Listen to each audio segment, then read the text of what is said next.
Hello friends, focus exam तक YouTube channel पे स्वागत है आप लोग का। आज मैं आपको पढ़ाने वाला हूं दृष्टि का भारतीय इतिहास। इसमें देखिए बहुत ही महत्वपूर्ण 50 क्वेश्चन दिया गया है जिसका मैं फुल डिस्कशन कराऊंगा। भारतीय इतिहास के अंतर्गत आज मैं इसको कवर करूंगा बिहार स्पेशल के रूप में, जो कि आपके आगामी एग्जाम बीपीएससी और बिहार दरोगा के लिए रामबाण साबित होगा। इस वीडियो से 4 से 5 क्वेश्चन आपका बीपीएससी और बिहार दरोगा में पूछा जाएगा, तो ये बहुत ही महत्वपूर्ण वीडियो होगा। ये टेस्ट 2 होगा, टेस्ट 1 पहले मैं करवा चुका हूँ। इसमें अगर आपका 35 प्लस स्कोर हो रहा है तो समझिए आपका तैयारी ठीक है। कहीं अगर 30 से कम नंबर आ रहा है तो कहीं ना कहीं आपका बिहार स्पेशल में आप कमज़ोर हो पढ़ने में, आपको उसको सही करना पड़ेगा। तो आइए स्टार्ट करते हैं। ये मेरा यूट्यूब चैनल है फोकस एग्जाम तक। अगर आपको वीडियो अच्छा लगता है तो इसको लाइक, शेयर एंड सब्सक्राइब जरूर कीजिएगा। तो आइए स्टार्ट करते हैं। देखो भाई, पहला क्वेश्चन दिया गया है, प्राचीन महाजनपद मगध की प्रारंभिक राजधानी कौन सा था। आपसे पूछा जा रहा है महाजनपद काल में मगध की प्रारंभिक राजधानी कौन सा था।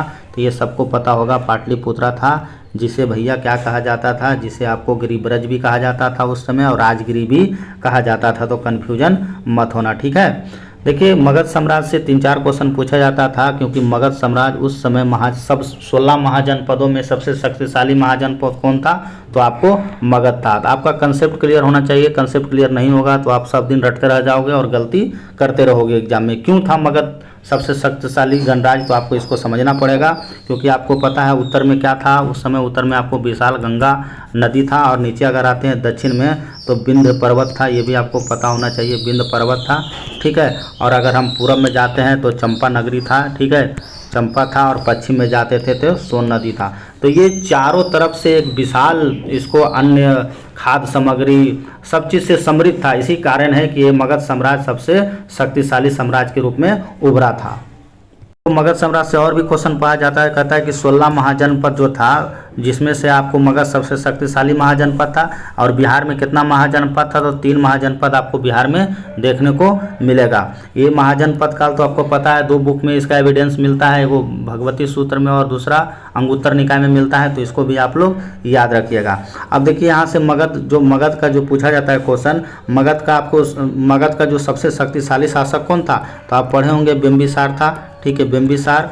और बिंबिसार को ही मगध साम्राज्य का रियल फाउंडर बोला जाता है, वास्तविक संस्थापक, ठीक है। वास्तविक संस्थापक भी किसको बोला जाता है, तो बिंबिसार को बोला जाता है। तो ये सब बहुत सारे फैक्ट है जो एग्जाम में हमेशा पूछा जाता है। और आपका कंसेप्ट क्लियर होना चाहिए, क्योंकि अभी एग्जाम में भाई रटने वाला क्वेश्चन नहीं पूछा जा रहा है। कंसेप्ट क्लियर रहेगा तभी आप क्वेश्चन को सोल्व कर पाओगे, वरना आप गलती करते रह जाओगे। चलिए, वीडियो लॉन्ग हो जाएगा, मुझे सारा कवर करना है, पूरा मैं डिस्कशन करवाऊँगा। देखिए, दूसरा क्वेश्चन पूछ रहा है कि त्रिरत्न या 3 रत्न जैसे सटीक ज्ञान, सच्ची आस्था और सटीक क्रिया निम्नलिखित में से किससे संबंधित है, यानी किस धर्म से संबंधित है। तो ये त्रिरत्न किसके समय में था, तो ये तो पता है आपको, जैन धर्म से रिलेटेड है, ठीक है। तो ये भी आपको पता होना चाहिए, ठीक है। और जैन धर्म के, देखो यहाँ भी क्वेश्चन कई बार एग्जाम में फंसा लेता है। जैन धर्म का अगर रियल फाउंडर पूछेगा, वास्तविक संस्थापक, ठीक है, वास्तविक संस्थापक कौन था जैन धर्म का, तो ये महावीर स्वामी थे। ये भी आपको याद रखना है, ठीक है, नहीं तो आप गलती मत मार के चले आना एग्जाम में, ठीक है। तो ये आपको पता होना चाहिए, ठीक है। अच्छा, ये हो गया। आप देखो, बौद्ध धर्म में तो बौद्ध धर्म के संस्थापक तो आपको सबको पता है, गौतम बुद्ध को बोला जाता है, ठीक है, जिसे एशिया का ज्योतिपुंज भी बोला जाता है। एग्जाम में बहुत बार पूछा गया है, ठीक है। एशिया ऑफ लाइट किसको कहा जाता है, तो गौतम बुद्ध को कहा जाता है। तो इसको भी आप लोग याद रखना, ठीक है। चलिए अगला क्वेश्चन देखते हैं। ये भी देखिए इंपॉर्टेंट है, यहाँ से भी क्वेश्चन खूब पूछता है एग्जाम में जी।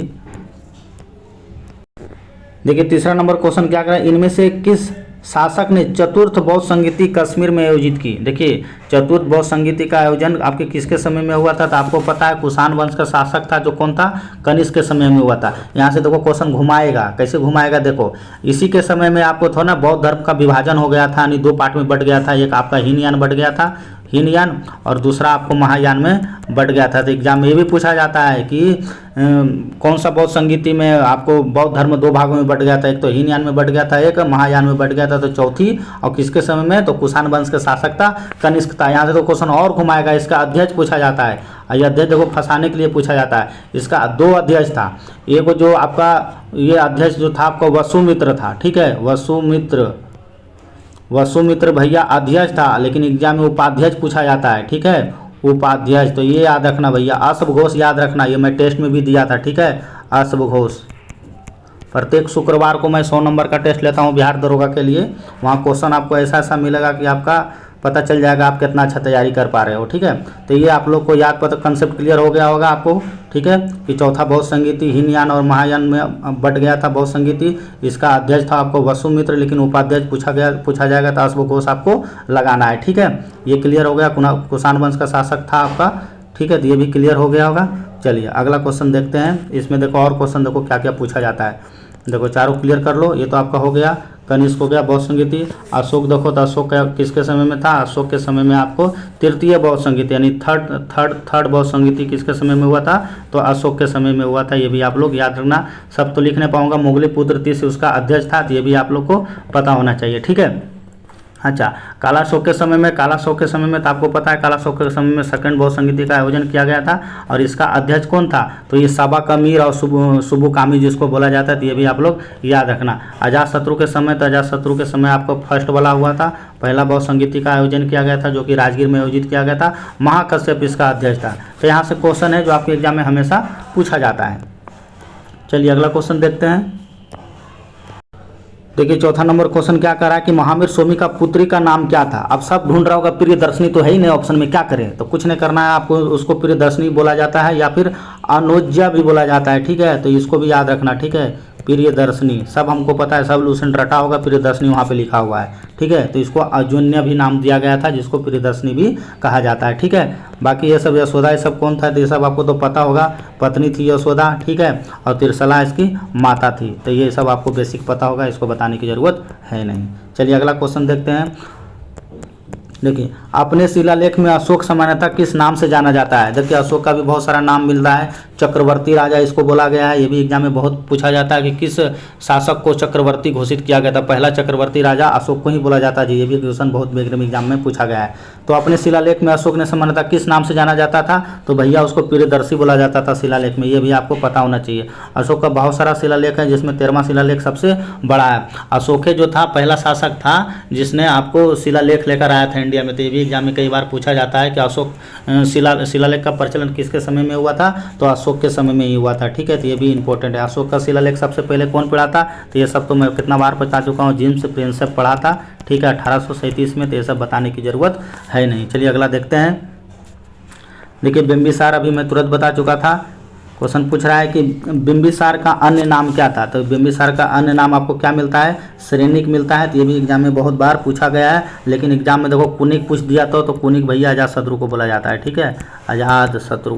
तो इसको भी आप लोग याद रखना। चलिए निम्नलिखित में से प्राचीन भारत की कौन सी लिपि दाहिने से बाईं ओर की लिखी जाती थी? कहाँ से? राइट टू लेफ्ट, दाहिना से बाईं ओर की लिखी जाता था। कौन लिपि? तो ऐसा आपको खरोष्टी लिपि में देखने को मिलेगा। कर्नाट वंश का संस्थापक, देखो ऐसा ऐसा वंश का कई बार एग्जाम में बीपीएससी दरोगा पूछ लेता है, जो आपसे उम्मीद नहीं लगाओगे वही एग्जाम में पूछ लेता है। तो इस टाइप का क्वेश्चन पूछा जाता है। कॉमन देखो सबको पता होगा, थोड़ा सा ये कर्नाट वंश का संस्थापक से पूछ रहा है। तो कर्नाट वंश का संस्थापक भैया नान्यदेव था। इसको आप लोग याद रखना। 1097 ईस्वी में, ठीक है, स्थापना किया था। इसको देखो कर्नाट कुल भूषण भी इसको एक उपाधि दिया गया था, ये याद रखना। कर्नाट कुल भूषण का उपाधि दिया गया था। तो इसको भी आप लोग याद रखना, ठीक है। देखो भाई मैं अपने हाथ से लिख रहा हूँ, पेन है नहीं, कौन खरीदता है यार उतना महंगा। तो ये थोड़ा सा रेटिंग में आप लोग देख लेना, उससे कोई दिक्कत नहीं है। समझ पा रहे हो, देख पा रहे हो, यही काफ़ी है, ठीक है। चलिए स्वर्ण भूमि का वह राजा कौन था जिसने नालंदा में एक बौद्ध विहार की स्थापना की तथा उसे रख रखाव हेतु अपने दूत द्वारा देवपाल के 5 गांव दान देने के लिए प्रार्थना की थी? बहुत इंपॉर्टेंट क्वेश्चन है ये। तो ये बालपुत्र देव के लिए यह किया गया था। इसका आंसर जो होगा भैया बालपुत्र देव हो जाएगा, इसको याद रखना, ठीक है। अगला क्वेश्चन देखते हैं। कह रहा है कि भगवान बुद्ध के महापरिनिर्वाण के बाद पहली बौद्ध संगीति आयोजित किया गया था। ये क्वेश्चन कॉमन क्वेश्चन है, सबको पता होगा। ये राजगीर के समय में किया गया था। महात्मा बुद्ध के बचपन का नाम, ये तो बताने की जरूरत नहीं है, सिद्धार्थ नाम है, सबको पता होगा। चलिए अगला क्वेश्चन देखते हैं। अगला क्वेश्चन जो दिया गया है मेरे दोस्त, मौर्य साम्राज्य का 7 वर्गों में विभाजित था। एग्जाम में ये भी पूछा जाता है कि मौर्य काल कितने वर्णों में विभाजित था? तो 7 वर्णों में विभाजित था। विभाजन का विशेष रूप से उल्लेख किया गया है, तो किसमें किया गया है? तो मेगास्थनीज का एक पुस्तक था इंडिका, उसमें किया गया है। ये भी याद रखना। कौटिल्य का अर्थशास्त्र बहुत इंपॉर्टेंट पुस्तक है। पुराणों की संख्या 18 है, ये भी पता होगा, बताने की जरूरत नहीं है, ठीक है। चलो अशोक के धम्म का मूल संदेश क्या था? तो अशोक जब को धम्म नीति जब अपनाया था तो उसमें क्या बोला गया था? तो उसमें भैया पहले तो ये सब भी ठीक है, शांति और अहिंसा, धार्मिक सहनशीलता, लेकिन इसका जो आंसर होगा ना, मेन जो दिया है, बड़ों को सम्मान, ठीक है, तो ये इंपॉर्टेंट है, इसको आप लोग याद रखना, ठीक है। त्रिपुटक किसकी धार्मिक पुस्तक है? एग्जाम में देखो ये भी बहुत बार पूछा गया है, त्रिपुटक, ठीक है। त्रिपुटक जो भैया बौद्ध धर्म से संबंधित है। कौटिल्य की पुस्तक अर्थशास्त्र किस पर आधारित है? तो कौटिल्य का अर्थशास्त्र जो है आपका अभी पढ़ाए थे राजनीतिक पे, तो इसमें देखो वो दिया नहीं है, तो ये यहाँ आंसर ही हो जाएगा, शासन कला और सिद्धांत और अभ्यास पर आधारित था, आंसर आपका बी हो जाएगा ऑप्शन के अनुसार। मेगास्थनीज दूत था, तो ये तो सबको पता होगा, मेगास्थनीज किसके समय में आया था भारत, ठीक है। मेगास्थनीज आपको सेल्यूकस का दूत था, वही उसको भेजा था कि जाओ देखो भैया वहाँ मगध में क्या क्या हो रहा है। कर्नाट वंश का अंतिम शासक, देखो अंतिम शासक पूछा जा रहा है आपसे, तो हरि सिंह जो था भैया कर्नाट वंश का अंतिम शासक था। अजातशत्रु के शासनकाल में पहली बौद्ध संगीति का आयोजन किस नगर में किया गया था? तो ये आपको पता है, पहली बौद्ध संगीति किसके समय में हुआ था? राजगीर में हुआ था। उसका अध्यक्ष कौन था? महाकश्यप अध्यक्ष था, ये पहले बता चुका हूँ। उदनपुरी शिक्षा केंद्र निम्नलिखित में से किस राज्य में अवस्थित है? तो उदनपुरी आपको कितना बार बता चुका है, ये बिहार में स्थित है। गौतम बुद्ध का जन्म कहाँ होता है? सबको पता है, लुबनी में होता है। विक्रमशिला विश्वविद्यालय का स्थापना किसने किया था? सबको पता होगा, जिसको नहीं पता है समझ लो उसका तैयारी बहुत बेकार है, ये सब सिंपल क्वेश्चन है। धर्मपाल, ठीक है। महावीर स्वामी का जन्म कहाँ होता है? सबको पता होगा, जिसको नहीं पता वो पढ़ नहीं रहा है, टाइम पास कर रहा है। अजातशत्रु के वंश का नाम क्या था? ये भी सबको पता होना चाहिए, ठीक है। तो ये हर्यक वंश का शासक था अजातशत्रु, सबको पता होगा, ठीक है। तृतीय बौद्ध संगीति 10 बार बता चुका हूँ, ये भी बताने की जरूरत नहीं है, ठीक है। बोध गया ये आपको पाटलिपुत्रा में।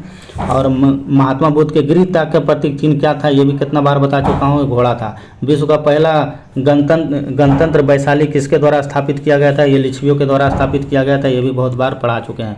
पाटलिपुत्रा के संस्थापक उदयन, ये भी बहुत बार बता चुके हैं, इसको भी सबको पता होगा। नंद वंश के पश्चात मगध के किस वंश के शासन काल हुआ था? देखो भैया नंद वंश के अंतिम शासक था घनानंद, जिसको चंद्रगुप्त मौर्य मार के खत्म कर दिया गया था नंद वंश, ठीक है। उसके बाद कौन सा वंश आया था? तो आपको पता है मौर्य वंश आया था, ठीक है।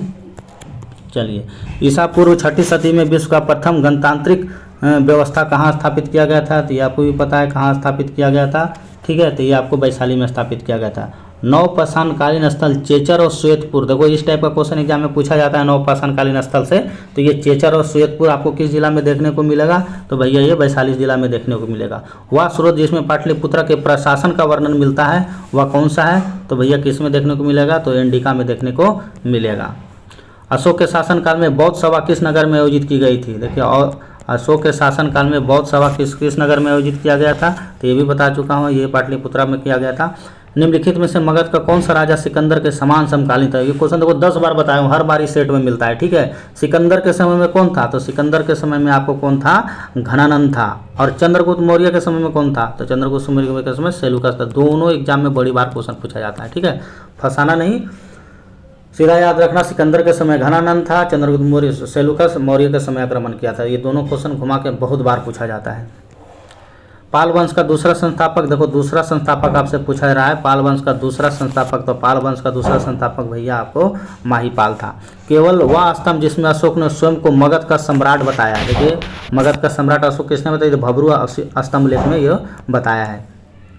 कश्मीर घाटी के अंतिम मुस्लिम शासक यूसुफ शाह चक, जिन्हें मुस्लिम सम्राट अकबर द्वारा बिहार से में निर्वासित किया गया था, कहाँ उनको दफन किया गया है? तो ये एग्जाम में देखो पूछा जा रहा है, ये भी एग्जाम अच्छा है, ठीक है। तो ये नालंदा में इनको दफन कर दिया गया था, ठीक है।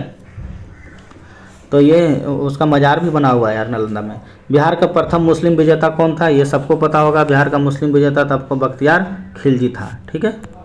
चलिए, नालंदा बिहार को विध्वंस किसने किया था? ये भी सबको पता होगा, तो किसने किया था? आपको बख्तियार खिलजी किया था। मोहम्मद बिन तुगलक से एक क्वेश्चन पूछा जाता है, आदिलाबाद का किला बहुत बार एग्जाम में आया है, आदिलाबाद का किला, ठीक है। और कौन था? वो और था जहाँ हम कई बार घूमने गए हैं, जहाँ पना, वीडियो एक बार शॉर्ट बना के दिखा दूंगा,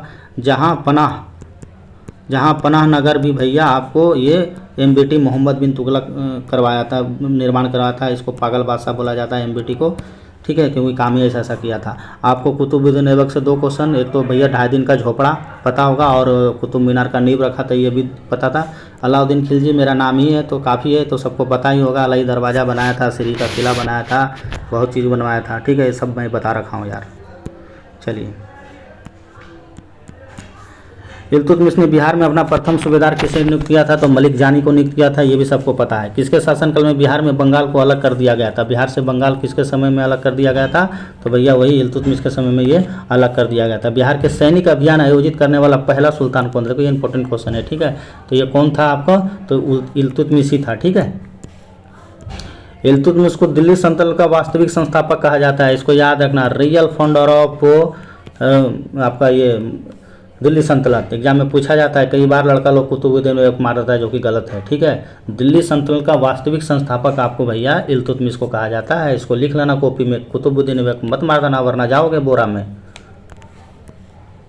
जगदीशपुर के मेले की शुरुआत करने का किसे जाता है? ये भी देखो जगदीशपुर का मेला, तो ये फूलचंद को जाता है, आंसर इसको याद रखना। दरिया खान नूहानी को बिहार का सूबेदार किसे नियुक्त किया गया था? तो दरिया खान नूहानी को बिहार का आपको सिकंदर लोदी ने इसे नियुक्त किया था। दरिया खान नूहानी को बिहार का सूबेदार किसने नियुक्त किया था? तो ये सिकंदर लोदी किया था। यहाँ देखो लोदी वंश आपको क्लियर कर देता हूँ, यहाँ से एग्जाम में खूब प्रश्न पूछा जाता है। देखो लोदी वंश से 3-4 क्वेश्चन एग्जाम में आपसे पूछा जाता है। एक तो लोदी वंश का संस्थापक कौन था? तो ये बहलोल लोदी भैया संस्थापक होता है, ठीक है। जो मैं कंसेप्ट दे रहा हूँ उसको आप लोग याद रखना, इससे ज़्यादा एग्जाम में कुछ पूछन करेगा जो मैं बता दूँ लोदी वंश से। लोदी वंश का संस्थापक हो गया आपको बहलोल लोदी। इसने कुछ ज़्यादा नहीं काम किया था, इसने राजत्व पॉलिसी लेकर आया था, राजत्व सिद्धांत दिया, फिर वो अपना खत्म हो गया उसका शासनकाल। सबसे ज़्यादा जो क्वेश्चन पूछा जाता है आपको सिकंदर लोदी से एग्जाम में पूछा जाता है। सिकंदर लोदी बहुत अच्छा काम किया था। इसने सबसे पहले आपको पता है 1504 ईस्वी में, सब पढ़ा होगा लूसेंट में, 1504 ईस्वी में आगरा शहर बसाया था, ये सबको पता होगा, ठीक है। एक चीज़ और जो नहीं पता होगा वो मैं बताता हूँ, तुम्हें ये नहीं पता होगा गज सिकंदरी लूसेंट में नहीं दिया हुआ है, ठीक है। गज सिकंदरी, ठीक है, इसने शुरू किया था, यानी भूमि की नापने का जो पॉलिसी था गज सिकंदरी। लेकिन एक क्वेश्चन और देखो घुमाएगा ऐसे नहीं कि दिल्ली सल्तनत का किस शासक ने भूमि पैमाइश पहली बार भूमि को नापाई किया था, मापा था? तो उधर चल जाना भैया, मेरा दोस्त का नाम याद रख लेना, ठीक है, अलाउद्दीन खिलजी। अब इधर आओगे इसमें आपको सिकंदर लोदी के समय, तो इसने गज सिकंदरी पॉलिसी लेकर आया था। इसने क्या क्या किया था? तो ये मुहर्रम पर तजिया निकालने पर पूरा पाबंदी लगा दिया था। जो मुस्लिम लोग तजिया उजिया निकालता ना उस पर पाबंदी लगा दिया था। उसने स्त्रियों को संत पर मजार जाने को मना कर दिया था। उसने एक चीज़ और देखो बड़ी कविता लिखता था ये तो गुल रुखी, देखो ये एग्जाम में बड़ी बार पूछा जाता है, ठीक है। तो इसने गुल रुखी नाम की कविता भी इसने लिखा था। इसका एक ग्रंथ भी था जो बड़ी चर्चा में था, फहरंगी सिकंदरी के नाम से फारसी अनुवाद किया गया है, तो ये भी आप लोग इसको याद रखना, ठीक है। एक संगीत ग्रंथ भी निकाला था जिसको लज्जत सिकंदर शाही भी कहा जाता है। तो ये सब क्वेश्चन है जो एग्जाम में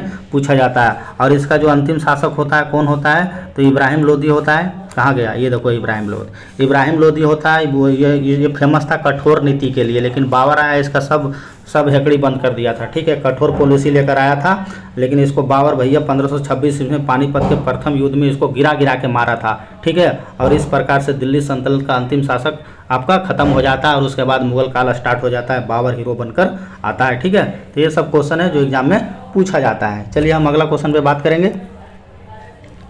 अगला क्वेश्चन देखिए क्या कर रहा है।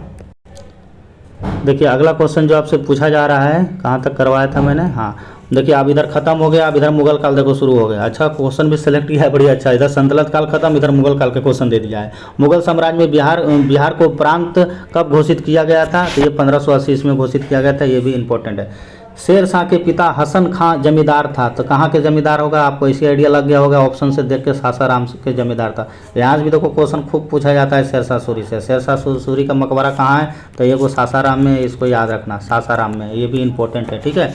ये याद रखना। इसने दिल्ली में आपका पुराना किला का निर्माण कराया है, तो ये कभी आना दिल्ली तो घूम लेना, ठीक है। पुराने किले का निर्माण किसने करवाया था? तो शेरशाह सूरी ने ही करवाया था। शेरशाह सूरी को ही शेर खान बोला जाता है, जो आगे चलकर ये शेरशाह सूरी कहलाता है। इसने एक उपाधि धारण किया था, जी एग्जाम में पूछा था, हजरत आला, कई बार पूछा जाता है, ठीक है। हजरत आला की उपाधि धारण किया था, तो ये भी एग्जाम में पूछा जाता है। चलिए पूछा तो बहुत कुछ जाता है, लेकिन सारा कवर करना है हमें। देखो अगला क्वेश्चन क्या कर रहा है कि भोजपुर के उज्जैनी शासक कौन था? देखिए भोजपुर का जो उज्जैनी शासक था आपका भैया दुर्लभ बद भी था, रायमशाही भी था, संतान से सभी था। धुधुलिया नामक चेरो का मुख्यालय कहाँ था? देखिए ऐसा क्वेश्चन है जो पक्का सब बोरा में जाने वाला है, ठीक है। धुधुलिया नामक चेरो का मुख्यालय कहाँ था? तो ये भैया कहाँ था? ये बिहिया में था, ठीक है। मिथिला या तिरहुत के कर्नाट राजवंश का उदय 1097-98 में किसके शासनकाल में शुरू हुआ था? तो बता चुके हैं, रामपाल के समय में शुरू किया गया था।